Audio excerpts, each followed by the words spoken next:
but please help me in welcoming Miss Nisha Biswal, our honoree tonight, our outstanding leader in public service.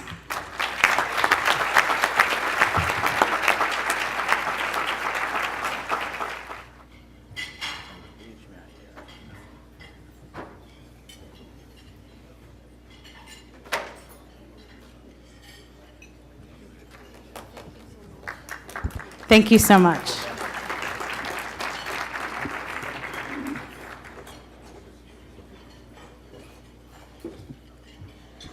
Well, I want to thank Neil and Mahesh and Ashok and all of you for conferring on me this great honor. It's a real privilege for me to be with all of you this evening, particularly because I was in Dallas actually just a month ago for the most spectacular Diwali celebration I've ever seen in the United States. And I got a taste of what this community is all about. And I have to tell you, I was so impressed to see that there is such a strong community that is so civically engaged and involved here in the Dallas-Fort Worth area. For me, to receive this award from all of you, therefore, is so special and meaningful. And for me, the journey to public service actually started in a small town in India.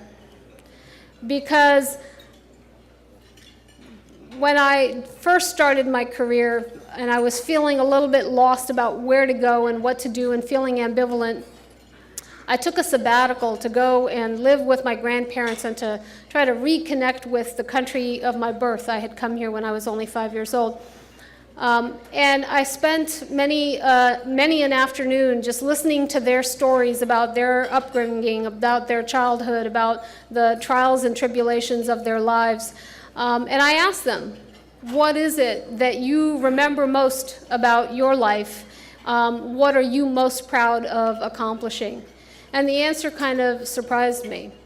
Both my grandfather and my grandmother said that the time that was most special to them, that they most remembered, was the time that they spent in jail after having participated in the protests and civil disobedience in the fight for India's independence.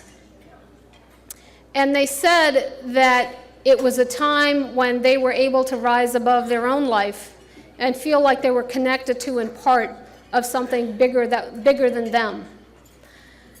And that stayed with me, and when I, a few months later, came back to the United States, it fostered in me a determination that I was going to be involved in a meaningful way in the service of my country, the United States, and that I was going to make an impact and feel like I had been part of something that was bigger than myself.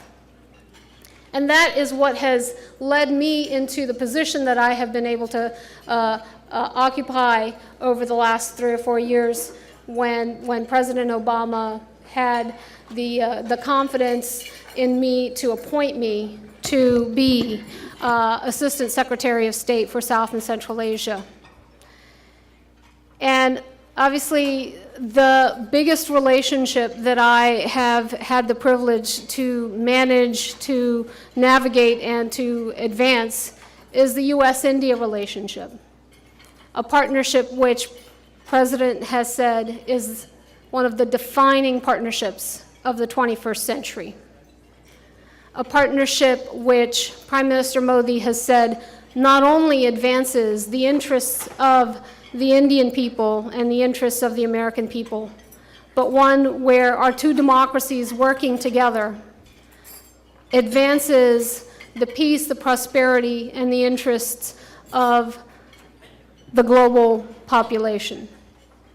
And when we think about it, our two democracies, our two entrepreneurial economies, our two academic capacities, there's no challenge that we can't tackle when we work together. That has been what has informed and really inspired President Obama's commitment to advancing this relationship. And that is what I think creates the true potential of where we can go in this partnership.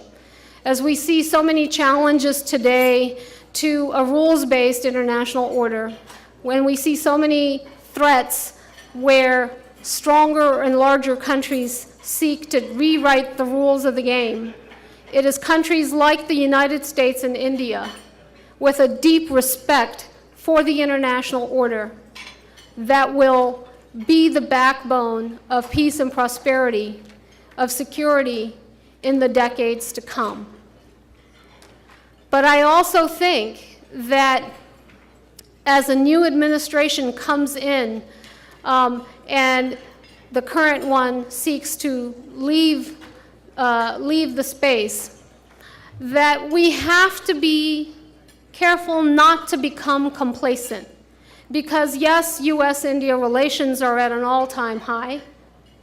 Yes, we are seeing that our security, our strategic, and our economic relationship is stronger and deeper than it ever has been. But we have to be careful not to be complacent. Because forces of protectionism can make us turn inward, because lack of focus and attention can make us walk away from the gains that we have made. And both for India and for the United States, the stakes are very high. I know that this is a relationship that has been supported on a bipartisan basis over successive administrations, with great gains made during the Bush administration and great gains made during this current administration, and great support on Capitol Hill. Your Senator, Senator Cornyn, one of the co-chairs of the India caucus, and many others who have invested in this relationship. So I'm confident that the new administration coming in is also coming in with the desire to deepen this partnership.